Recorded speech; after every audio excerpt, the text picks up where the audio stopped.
نحمده ونصلي على رسوله الكريم اما بعد فقد قال الله تبارك وتعالى كما ورد في سورة بني اسرائيل اعوذ بالله من الشيطان الرجيم بسم الله الرحمن الرحيم ولا تقربوا الزنا انه كان فاحشة وساء سبيلا ولا تقتلوا النفس التي حرم الله إلا بالحق ومن قتل مظلوما فقد جعلنا لوليه سلطانا فلا يسرف في القتل إنه كان منصورا ولا تقربوا مال اليتيم إلا بالتي هي أحسن حتى يبلغ أشده وأوفوا بالعهد إن العهد كان مسؤولا وَأَوْفُوا الْكَيْلَ إِذَا كِلْتُمْ وَزِنُوا بِالْقِسْطَاسِ الْمُسْتَقِيمِ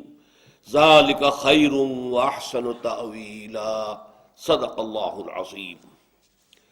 رب اشرح لي صدری ويسر لي أمری واحلل عقدۃ من لسانی یفقہوا قولی۔ اللہم ربنا الہمنا رشدنا واعذنا من شرور انفسنا۔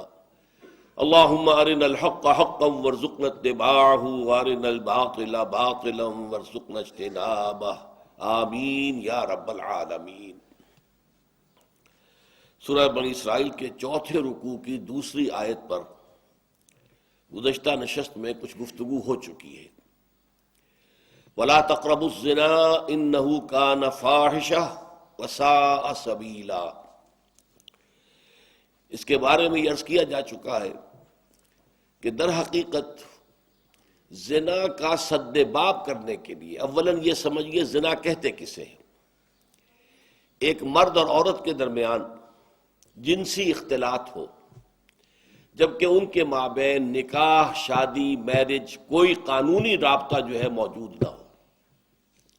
ظاہر بات ہے کہ کوئی اگر عیسائی مرد اور عورت ہیں تو ان کا نکاح اپنے طرز پر ہوگا اور ان کا تعلق زن و شو جو ہے وہ جائز ہوگا، لیکن یہ کہ اگر ان کا اپنے طرز پر بھی کوئی نکاح نہیں ہوا ہے تو پھر وہ زنا شمار ہوگا۔ اسلام میں جو نکاح کے اصول ہیں، قواعد ہیں، ضوابط ہیں، شرائط ہیں، وہ پوری ہوں اور اس کے بعد ایک مرد اور عورت کے درمیان جنسی اختلاط ہو تو جائز ہے۔ اس کے بغیر اگر ہو رہا ہے تو وہ زنا ہے۔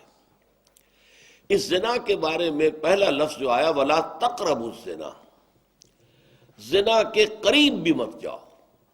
یہ در حقیقت تاکید کا ایک انداز ہوتا ہے۔ ایک تو یہ کہ کہا جائے زنا مت کرو، جیسے ہم پڑھ چکے ہیں سورہ الفرقان کے جو آخری رکوع میں وَلَا يَزْنُونَ، جو اللہ کے نیک بندے وہ زنا نہیں کرتے، وہاں پر وہ ایک فعل کی شکل میں ہے۔ یہاں بتایا جا رہا ہے کہ اس کے قریب بھی مت جاؤ۔ اس فعل کا ارتکاب تو بہت بری بات ہے، بہت بری بات ہے، اور ایک مسلمان سے مستبعد ہے۔ اس کی توقع نہیں ہے کہ وہ ایسی غلط حرکت کے قریب جائے گا، لیکن یہاں پر یہ ہے کہ اس کے قریب جانے کے راستے بھی مسدود کر دیے جائیں۔ یہ ہدف ہے، اصل میں یہ گول ہے جس کے تحت ہمارا پورا معاشرتی نظام بنایا گیا ہے۔ ہمارا معاشرہ، میں پچھلی مرتبہ عرض کر چکا ہوں کہ چار پردے حائل کرتا ہے مرد اور عورت کے درمیان۔ میں نے پہلے بیان کیے تھے اس ترتیب سے کہ پہلا پردہ ہے دل کے اندر حیا کا ہونا، حجاب جسے کہتے ہیں، بڑا حجاب آیا۔ یہ اندرونی طور پر انسان کو کسی شے کے بارے میں جو ہے احساس ہوتا ہے کہ یہ برا کام ہے، حیا اس کو ہم کہیں گے۔ یہ پہلا پردہ ہے۔ دوسرا پردہ ہے ستر، جسم کو ڈھانپ کر رکھنا۔ مرد کے لیے ستر کا حصہ کچھ اور ہے، عورت کے لیے پورا جسم ستر ہے۔ مرد کے لیے عورت کا پورا جسم ستر ہے سوائے چہرے کی ٹکیا کے اور ہاتھوں کے اور پاؤں کے۔ پھر ہے حجاب۔ اگر مسلمان عورت گھر سے باہر نکلتی ہے یا کہیں گھر کے اندر بھی کوئی نامحرم آتے ہیں تو ان سے پھر چہرے کا پردہ بھی لازم ہے۔ محرم کون ہے؟ محرم وہ لوگ ہوتے ہیں کہ جن سے کسی بھی حالت میں کبھی بھی نکاح کا کوئی امکان نہ ہو۔ باپ سب سے بڑا محرم ہے۔ ظاہر بات ہے کہ کچھ بھی ہو جائے بیٹی کا اور باپ کا نکاح نہیں ہو سکتا۔ بھائی ابدی محرم ہے، اس کے درمیان، ان دونوں کے بہن بھائی کے درمیان رشتہ نہیں ہو سکتا۔ البتہ ایک شکل یہ ہے کہ ایک بہن اس وقت کسی بہنوئی کے گھر میں ہے، لیکن یہ کہ اگر اس بہن کا انتقال ہو جائے تو دوسری بہن سے اس کا نکاح ہو سکتا ہے، لہذا وہ نامحرم شمار ہوگا، وہ محرم نہیں ہوگا۔ اس حوالے سے وہ جو ابدی محرمات ابدیہ ہے وہ ہے محرم، اور ان کے سامنے کھلے چہرے کے ساتھ بھی عورت نہیں آ سکتی، اور محرموں کی فہرست جو ہے وہ سورہ نور کے اندر دے دی گئی ہے، بڑی مفصل اور تفصیلی آیت ہے۔ اور چوتھا پردہ یہ ہے کہ معاشرہ غیر مخلوط ہو، مرد و زن کے مابین اختلاط نہ ہو، مخلوط مجالس نہ ہو، دفتروں میں مل جل کر کام نہ کیا جا رہا ہو، اور کہیں کارخانے میں شانہ بشانہ کھڑے ہو کر کام نہ کیا جا رہا ہو، نہیں، یہ معاملہ غلط ہے، بلکہ سیگریگیٹڈ سوسائٹی، عورتوں کے دائرہ کار، کسی شے پر پابندی نہیں ہے، عورتوں کے لیے تفریح گاہیں بنائیں آپ جس میں صرف عورتیں اور بچے جا سکتے ہو ایک خاص عمر کی حد تک، مرد نہیں جائیں گے۔ مردوں کے لیے تفریح گاہیں علیحدہ ہوں گی، وہاں عورتیں نہیں جائیں گی۔ تو عورتوں اور مردوں کے درمیان عدم اختلاط، مدارس ہے، اسکول ہے، کالج ہے، یونیورسٹیاں علیحدہ علیحدہ بنا دیجئے، پڑھے وہ بھی، یہ بھی پڑھے، لیکن مخلوط نہ ہو، مخلوط تعلیم نہیں۔ تو یہ جو ہے غیر مخلوط معاشرت، یہ در حقیقت اسلامی معاشرے کا سب سے بڑا امتیاز ہے، سب سے بڑا علم ہے، سب سے بڑا شعار ہے۔ کوئی بھی غیر مسلم جو ہے اسلامی معاشرے میں آئے گا تو سب سے زیادہ بات جو اسے محسوس ہوگی وہ یہ ہے کہ یہاں عورتیں اور مرد جو ہیں وہ آپس میں ملے جلے ہوئے نہیں ہیں، بلکہ ان کے درمیان ایک گویا کہ بہت بڑا پردہ جو ہے معاشرے کے اندر لٹکا ہوا ہے، سیگریگیشن ہے۔ باقی یہ ہے کہ سطر سے آگے جسم جو ہے وہ صرف زوجین کے سامنے کھلے گا، مرد کا سطر صرف بیوی کے سامنے کھلے گا، یا ڈاکٹر اگر کوئی سرجری کرنی ہے تو ظاہر بات ہے کہ اس میں وہ پردہ نہیں ہوگا۔ عورت کا بھی چہرہ، ہاتھ اور پیر کے علاوہ جسم کا کوئی حصہ کسی محرم کے سامنے نہیں کھلے گا سوائے شوہر کے یا ڈاکٹر کے۔ یہ سارا جو تفصیلی نظام دیا گیا ہے، اس کا ہدف کیا ہے کہ یہ مرد اور عورت کے درمیان جو کشش اللہ نے رکھی ہے، زبردست کشش، یہ کشش اگر نہ ہو تو تمدن کا یہ ہنگامہ ہی نہ ہو، شادیاں لوگ کریں ہی نہ، اور لوگ جو ہیں یہ مشقتیں اور یہ مصیبتیں جھیلیں ہی نہ۔ اولاد کی پیدائش ہے، پھر ان کی پرورش ہے، پھر انہیں کھلانا پلانا ہے، ان کی تعلیم ہے، ان کی علاج معالجہ ہے، 100 کھکھیڑ ہے۔ یہ سارا انسان کیوں برداشت کرتا ہے کہ جنسی جذبہ بہت زوردار اللہ تعالیٰ نے انسانوں میں رکھ دیا ہے۔ تو جتنا یہ زوردار جذبہ ہے اتنا ہی اسے کنٹرول کرنے کے لیے گھوڑا جتنا منہ زور ہو اتنی ہی مضبوط لگام اس کو دینی چاہیے، لہذا اس کے لیے یہ حدود اور قیود عائد کر دیے گئے تاکہ جو سیکشول ارج ہے یا سیکشول اٹریکشن جو کہ جنسی طور پر انسان کے اندر ہے، مرد میں بھی ہے عورت میں بھی ہے، وہ کل کی کل زوجین پر مرتکز ہو جائے، شوہر کا وہ پوری سیکشول ارج جو ہے وہ اپنی بیوی پر مرکوز ہو، بیوی کی وہ پوری جو سیکشول ارج ہے وہ اپنے شوہر پر مرکوز ہو، ادھر ادھر نگاہیں نہ بھٹکے، مبادا کہیں جا کر کسی مرد کی نگاہ میں کوئی عورت کھب گئی، اب ظاہر بات ہے کہ آنکھ سے ہو کر وہ تصویر جو ہے نہا خانہ دل میں اتر جاتی ہے، پھر وہ خوابوں میں آئے گی، خیال میں چھائی رہے گی، نتیجہ کیا ہوگا؟ اپنی بیوی کی طرف سے توجہ ہٹ جائے گی، وہ جو بانڈ آف لو ہے اور باہمی اٹینشن ہے ایک دوسرے کی طرف شوہر اور بیوی کی، وہ کم ہو جائے گی، اور اس کا نتیجہ کیا نکلے گا کہ خاندان کا ادارہ کمزور ہو جائے گا، جس سے کہ اسلام چاہتا ہے کہ بہت مضبوط ادارہ ہو۔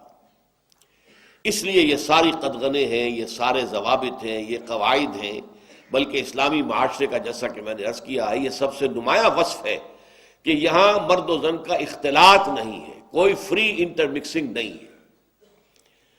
وَلَا تَقْرَبُوا الزِّنَا إِنَّهُ كَانَ فَاحِشًا وَسَاءَ سَبِيلًا۔ اب زنا کے لیے دو الفاظ جو آئے، یہ بہت بڑا فحش کام ہے، یہ فحش کام جو یہ حیا کی ضد ہے، یعنی اگر انسان زنا کا ارتکاب کرتا ہے تو اس کے اندر اللہ تعالیٰ نے جو حیا کا فطری حجاب رکھا ہوا ہے وہ ختم ہو جاتا ہے۔ اور آپ کو معلوم ہے کہاوت ہے فارسی کی کہ بے حیا باش و ہرچ خواہی کن، ایک دفعہ یہ حیا کا پردہ اٹھ جائے تو پھر انسان جو چاہے کرے، پھر یہ کہ وہ بندش انٹرنل جو ایک ہے انسان کے لیے ریسٹرینٹ انٹرنل وہ ختم ہو گئی، پھر انسان چاہے جس وادی میں جائے منہ مارے، جو چاہے غلط کام کرے، تو کیونکہ انسان کی انفرادی شخصیت کے لیے والحیاء شعبۃ من الایمان، حیا جو ہے وہ ایمان کا ایک شعبہ ہے، ایمان کا حصہ ہے، ایمان کا جز ہے، ایمان کی شاخ ہے۔ یہ اگر ختم ہو گیا تو انسان کی سیرت اور کردار جو ہے وہ ساری کی ساری جو ہے پھر یوں سمجھیے کہ جیسے ایک پھوڑے کے اندر سے مواد جو ہے نکل جاتا ہے باہر، ایسے ہی وہ انسانی شخصیت میں سے وہ سیرت و کردار کا مواد نکل جائے گا۔ وَسَاءَ سَبِيلًا، اور برا راستہ ہے۔ اس میں اشارہ ہو رہا ہے اس بات کی طرف جو میں نے پہلے آپ کے سامنے بیان کر دی کہ در حقیقت جس معاشرے میں زنا کا عام چلن ہو جائے اس میں خاندانی نظام برباد ہو جاتا ہے۔ اگر عام چلن ہے معاشرے کے اندر زنا کا تو شوہر کو بیوی پر اعتماد نہیں ہوگا کہ پتہ نہیں میں جب دفتر چلا جاتا ہوں تو میرے پیچھے یہ کیا کرتی ہے، بیوی کو شوہر پر اعتماد نہیں ہوگا یہ گھر سے باہر جب جاتا تو کیا کرتا ہے مجھے کیا معلوم۔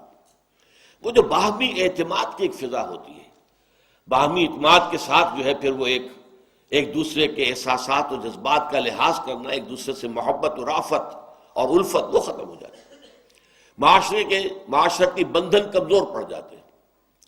ایسی بے اعتمادی کی فضا میں جو اولاد پروان چڑھتی ہے اس کی بھی نیگیٹو سائیکالوجی ہوگی، پازیٹیو نہیں ہوگی۔ ایک خاندان وہ ہے کہ جس میں والدین جو ہے شوہر اور بیوی کے درمیان آپس میں پورا اعتماد ہے، میوچول کانفیڈنس ہے، آپس میں محبت ہے، ایک دوسرے کے جذبات کا لحاظ اور پاس ہے، ایک دوسرے کی دلجوئی ہے۔ اس ماحول میں جو بچے پرورش پا رہے ہیں ان کی کیفیت کچھ اور ہوگی، مثبت جو ہے سیرت و کردار کی تعبیر ہوگی۔ اور جہاں معاملہ یہ ہو کہ بس ایک قانونی سا بندھن تو ہے، یہ شوہر ہے یہ بیوی ہے، بندھن ہے، باقی یہ کہ ان کے مابین کوئی گرم جوشی نہیں ہے، کوئی آپس میں محبت نہیں ہے، کوئی ایک دوسرے کے خیالات کا، ایک دوسرے کے جذبات کا پاس نہیں ہے، کچھ نہیں ہے، ایک دوسرے پر اعتماد نہیں ہے۔ یہ مجھے ایک صاحب نے بتایا تھا اور بہت صدمہ ہوا تھا ایک زمانے میں، بہت پرانی بات ہے یہ لبنان میں ایک اسلامی تنظیم بنی تھی عباد الرحمن، بڑے نیک لوگ تھے۔ ان میں سے ایک شخص سے ایک صاحب کی ملاقات ہوئی جو لبنان گئے تھے۔ اس عباد الرحمن کے اس رکن نے کہا کہ ہمارا معاشرہ اتنا خراب ہو چکا ہے کہ ہم جب اپنے گھروں سے نکل کر چلے جاتے ہیں تو ہمیں کوئی پتہ نہیں ہوتا ہماری بیویاں پیچھے کیا کرتی ہیں۔ اب آپ اندازہ کیجئے اس معاشرے کے اندر مثبت جذبات کیسے پیدا ہو جائیں گے، کیسے اس کے اندر ایک سکون اور اطمینان کی کیفیت ہوگی۔ اس گھر کے اندر لِتَسْكُنُوا إِلَيْهَا قرآن مجید نے جو بیان کیا ہے تاکہ سکون حاصل کرو، اس گھر کے اندر تو وہ سکون پیدا نہیں ہو سکتا جس معاشرے میں یہ زنا کا چلن عام ہو جائے۔ اب آگے چلیے، اسلامی معاشرے کی ایک اور اہم خصوصیت کیا ہے؟ وَلَا تَقْتُلُوا النَّفْسَ الَّتِي حَرَّمَ اللَّهُ إِلَّا بِالْحَقِّ، مت قتل کرو اس جان کو، انسانی جان کو۔ ایک تو یہ کہ آپ حیوانات ہیں، بھیڑ ہے، بکری ہے، گائے ہے، آپ اسے ذبح کر کے اس کا گوشت کھاتے ہیں، اللہ تعالیٰ نے وہ آپ کے لیے غذا کے طور پر وہ جانور پیدا کیے۔ ایک ہے انسانی جان، نفس، وَلَا تَقْتُلُوا النَّفْسَ الَّتِي حَرَّمَ اللَّهُ إِلَّا بِالْحَقِّ، ہرگز قتل نہ کرو کسی انسانی جان کو جسے اللہ نے محترم ٹھہرایا ہے۔ یہ احترام جان جہاں نہ اگر نہ ہوگا کسی معاشرے میں تو تمدن کی جڑ کٹ جائے گی۔ انسان کو جو کہا جاتا ہے گریگیریس اینیمل، یہ متمدن حیوان ہے، مل جل کر رہتا ہے شہروں میں، آبادیوں میں۔ تمدن جو ہے اس کی سرشت میں ہے، اس کی فطرت میں ہے۔ بہت سے حیوانات بھی ایسے جو مل جل کر رہتے ہیں، قبیلوں کی شکل میں رہتے ہیں، غول کے غول چلتے ہیں، لیکن انسان میں آ کر یہ تمدن کا وصف جو ہے یہ اپنے پورے عروج کو پہنچ گیا۔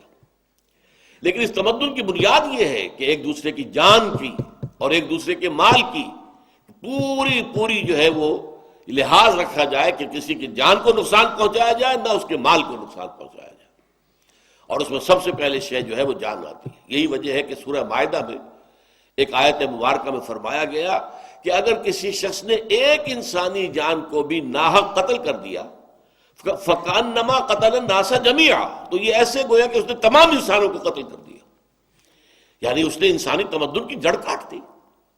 وَمَنْ أَحْيَاهَا فَكَأَنَّمَا أَحْيَا النَّاسَ جَمِيعًا، اور جس نے ایک انسانی جان کو بچا لیا اس نے گویا کہ تمام انسانوں کی جان کو بچا لیا۔ تو جہاں انسانی جان کا احترام ختم ہو جائے گا تمدن کی جڑ کٹ جائے گی۔ یہ اینٹی سوشل ہے ایک تحریک. اور جیسا کہ ہمارے معاشرے میں ہو رہا ہے، چھوٹی چھوٹی باتوں پر انسان کی جان لے لی جاتی ہے. چند روپوں کے لین دین کا مسئلہ ہو رہا ہے، لیکن بحث کے اندر جذبات اتنے جو ہے وہ مشتعل ہو گئے کہ قتل کر دیا. ذرا سا بچوں کا کوئی جھگڑا آپس میں ہوا ہے اور وہ جھگڑا طول کھینچ گیا، اس میں قتل در قتل معاملات ہو رہے ہیں. انسانی جان کا احترام ختم ہو چکا ہے. البتہ الا بالحق، ہاں ایسا نہیں ہے کہ انسانی جان کسی بھی صورت میں نہیں لی جا سکتی، حق کے ساتھ لی جا سکتی ہے.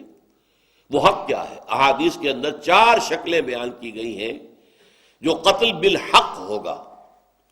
نمبر 1، قتل عمد کی سزا کے طور پر انسان کو قتل کیا جانا. جان بوجھ کر کسی نے کسی انسان کو قتل کیا ہے تو اس کے بدلے میں اس کی جان لی جائے گی.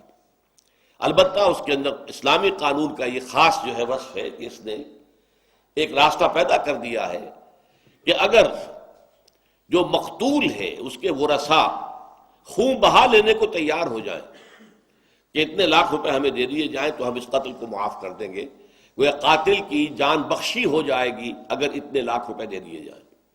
اس کا حق حاصل ہے، اس لیے کہ یہ حق جو ہے مقتول کے ورثاء کا ہے، کوئی اور نہیں کر سکتا.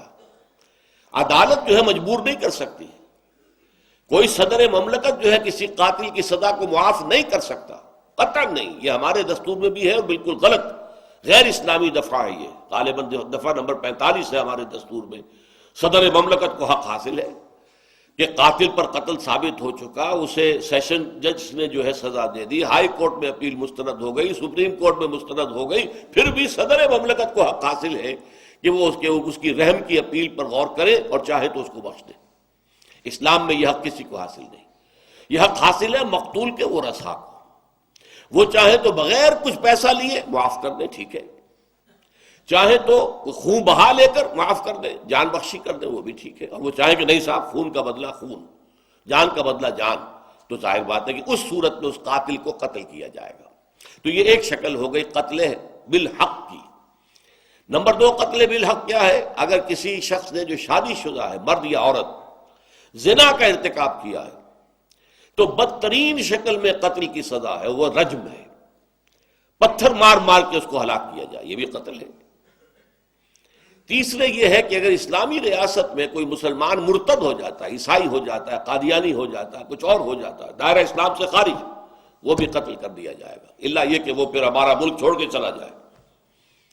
اور چوتھے یہ ہے کہ جب وار ڈکلیئرڈ ہو تو حربی کافر جو ہے، وہ کافر جو اس قوم سے تعلق رکھتا ہے جس کے ساتھ ہماری جنگ جو ہے وہ اعلان شدہ ہے، ڈکلیئرڈ وار ہے، اس کافر کو قتل کیا جا سکتا ہے. یہ نہیں کہ ہر غیر مسلم کو جب چاہے آپ قتل کر دیں، نہیں.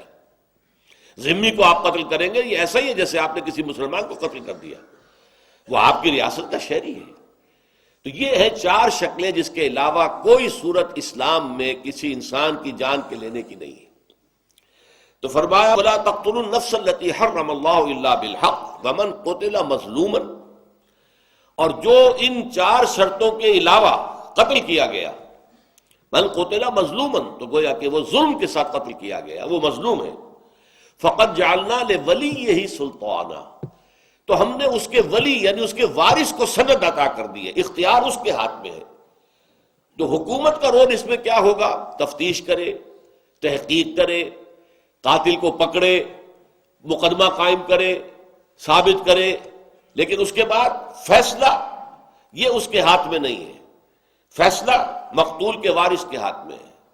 وہ چاہے تو کہیں گے صاحب خون کے بدلے خون، جان کے بدلے جان. بلکہ اس میں یہاں تک بھی ہے کہ جس طور سے اس قاتل نے مقتول کو قتل کیا تھا اسی طور سے وہ مقتول کا وارث جو ہے قاتل کو قتل کرے گا. کسی نے خنجر مارا تھا تو خنجر مارا جائے گا، کسی نے گولی ماری تھی گولی ماری جائے گی. اور یہ شکلیں ہوئی ہیں، حال ہی میں طالبان کی حکومت میں یہ شکل ہوئی ہے، کھلے میدان کے اندر جو ہے قصاص لیا گیا.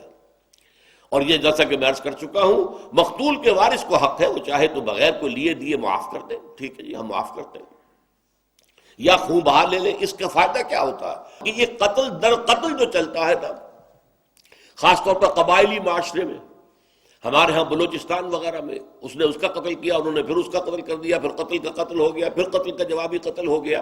یہ سلسلہ رک جاتا ہے کہ اگر آپ نے اتنا بڑا احسان کیا کہ اس قاتل کی زندگی گویا کہ اب آپ کے ہاتھ میں تھی، آپ چاہیں تو اسے زندہ رہنے دیں، معاف کر دیں۔ آپ نے اس کو معاف کر دیا، زندہ رہنے دیا، یہ اتنا بڑا احسان ہوگا کہ معاشرے کے اندر وہ دشمنیاں جو ہوتی ہیں، جو نسل بعد نسل چلتی ہیں، اس کا سلسلہ رک جائے گا۔ تو اسلامی قانون قتل کے اندر جو ہے یہ ایک بہت بڑا حسن ہے، بہت بڑی خوبی ہے کہ اس سے وہ ایک سلسلہ آگے چلنے کی بجائے رکتا ہے۔ فلا یسرف فی القتل، لیکن یہ کہ وہ جو وارث ہے وہ بھی قتل میں زیادتی نہ کرے۔ وہ کیا ہوگا کہ وہ یہ چاہے کہ پہلے میں اس کو پوری طرح ٹارچر کروں پھر قتل کروں، نہیں، بس قتل کر دینا ہے آپ نے، ٹارچر کرنے کی اجازت نہیں ہے۔ اسی طریقے سے قتل کرنے کے بعد اس کا جسم کا مسلح کرنا، نہیں، اس کی اجازت نہیں ہے۔ یا یہ کہ آپ نے ایک وقت میں صلح بھی کر لی اور جو ہے وہ خون بہا بھی لے لیا، پھر بعد میں پھر وہ جوش جو ہے انتقام کا، وہ خون کا جوش آیا اور انہوں نے پھر قتل بھی کر لیا، یہ غلط بات ہے۔ پھر وہ قتل ناحق ہوگا اور اس کے جرم میں پھر وہ خود جو ہے جس نے قتل کیا ہے وہ خود قتل کیا جائے گا۔ فلا یسرف فی القتل انہ کان منصورا، یقیناً اس کی مدد کی جائے گی۔ یعنی اسلامی ریاست میں جو قتل کا مقدمہ ہے وہ اسٹیٹ ورسز فلاں نہیں ہے، بلکہ یہ لوگوں کے مابین قتل کا مقدمہ ہوتا ہے۔ یہ وارث مقتول کے یہ مدعی ہیں اور یہ قاتل ہے نامزد جو ثابت ہو گیا کہ قاتل ہے، ان کے درمیان مقدمہ ہے، تو راضی نامہ ان کے مابین ہوگا۔ حکومت کوئی راضی نامہ نہیں کر سکتی، راضی نامہ ہوگا قاتل اور اس کے جو ساتھی ہیں اور مقتول اس کے جو ورثاء ہیں، ان کے مابین راضی نامہ ہوگا۔ حکومت صرف مدد کرنے والا ادارہ ہے، تحقیق کرے، مقدمہ چلائے تاکہ ثابت ہو جائے وہ قانون، یہ سارا کام حکومت نے کرنا ہے۔ یہ گویا کہ وہ مدد کر رہی ہے مقتول کے ورثاء کی۔ وَلَا تَقْرَبُوا مَالَ الْيَتِيمِ إِلَّا بِالَّتِي هِيَ أَحْسَنُ، اور یتیم کے مال کے قریب بھی نہ پھٹکو۔ اب ظاہر بات ہے کہ یتیم ہو گیا ہے کوئی بچہ، آپ کا ہی بڑا بھائی فرض کیجئے فوت ہو گیا، چھوٹا بچہ وہ چھوڑ کر گیا ہے، لیکن اس کا مال بھی ہے، آپ اس کے اب گویا کہ ولی ہیں اور وہ آپ کے زیر کفالت ہے، اس کا مال جو ہے اس کو ہاتھ نہ لگانا، اس میں کہیں تصرف کرنا، اسے اپنے لیے مباح جان لینا۔ اس کے تفصیلی احکام بعد میں مدنی صورتوں میں آئے ہیں کہ اگر کوئی یتیم کا جو ولی ہے وہ چونکہ خود مفلس ہے، قلاش ہے، تو وہ یتیم کے مال میں سے کچھ کھا سکتا ہے، کیونکہ وہ اس کی حفاظت کر رہا ہے، دیکھ بھال کر رہا ہے، اس کے مال کی جو ہے حفاظت کر رہا ہے، تو اس کے سلسلے میں کچھ کھا لینا وہ اس میں جائز ہے۔ لیکن اگر وہ خود غنی ہے تو ایک پیسہ بھی اس سے نہ لیا جائے، اس کا مال علیحدہ رکھا جائے، اختلاط نہ ہو، یہ نہ ہو کہ آپس میں مال جمع کر کے اور پھر ہیلے بہانے سے وہ مال ہڑپ کر لیا جائے۔ تو اس میں بھی شدت جو ہے پیدا کرنے کے لیے لفظ تقربوا، ولا تقربوا مال الیتیم، دور رہو، یتیم کے مال سے دور رہو، ایٹ اے سیف ڈسٹینس۔ ولا تقربوا مال الیتیم الا باللتی احسن، ہاں بہترین طریقے سے، یعنی اس کے مال کی حفاظت، اس کے مال کی بڑھوتری۔ فرض کیجئے کہ باپ جو ہے وہ 50-60 بھیڑوں بکریوں کا غلہ چھوڑ گیا ہے، تو اس غلے کی پرورش کرنا، وہ آگے بڑھے تو جتنا بھی بڑھے گا وہ یتیم ہی کا مال ہوگا، تمہارا نہیں ہوگا۔ تو اس اعتبار سے بہترین انداز میں حتیٰ یبلغ اشدہ، یہاں تک کہ وہ یتیم جو ہے وہ اپنی شدت کو پہنچ جائے، قوت کو پہنچ جائے، جوان ہو جائے، بالغ ہو جائے، عاقل ہو جائے۔ اس کا مطلب کیا؟ پھر اس کے بعد اس کے تفصیلی احکام پھر مدنی صورتوں میں آئے ہیں، سورہ نساء میں آئے ہیں۔ پھر یہ ہے کہ اس کا مال اس کے حوالے کر دو اور اس پر گواہ بھی بنا لو کہ دیکھو بھائی آج کے بعد میں بری ہو گیا، یہ یتیم تھا، اس کا یہ مال تھا جو میری تحویل میں تھا، آج میں نے یہ سارا مال اس کے حوالے کر دیا ہے، اس پر گواہی ہو جائے۔ فرمایا وَأَوْفُوا بِالْعَهْدِ، عہد کو پورا کرو، معاہدہ جہاں بھی ہو جائے۔ اب یہ جان لیجیے اچھی طریقے سے کہ معاشرے کے اندر یہ عہد جو ہے اور معاہدہ یہ کسی ایک شکل میں نہیں ہوتا۔ لین دین کی اور معاملات جو انسانی ہیں ان کی اکثر شکل کیا ہے؟ وہ عہد ہے۔ آپ نے ایک مزدور کو، معمار کو رکھا ہے، شام تک اسے کام کرنا ہے، اس کی آپ نے ایک مزدوری معین کی ہے، یہ ایک معاہدہ ہے آپ کا۔ اب اگر وہ معمار کام نہیں کرتا، کام چوری کرتا ہے کہ اگر تو کوئی دیکھ رہا ہے تو کام کر رہا ہے، نہیں دیکھ رہا ہے تو وہ آرام سے بیٹھ گیا ہے، تو یہ در حقیقت اس کے اندر خیانت کر رہا ہے۔ اس کے اندر امانت داری کا مسئلہ کیا ہوگا؟ عہد پورا کرنا ہوگا کہ وہ اپنے پورے جی لگا کر، پوری توجہ کے ساتھ، پورے اہتمام کے ساتھ کام کرے، تب اس کے لیے شام کو جو مزدوری ہے اس کی، وہ اس کا استعمال، اس کا حاصل کرنا، اس کا لینا جائز ہوگا، ورنہ نہیں۔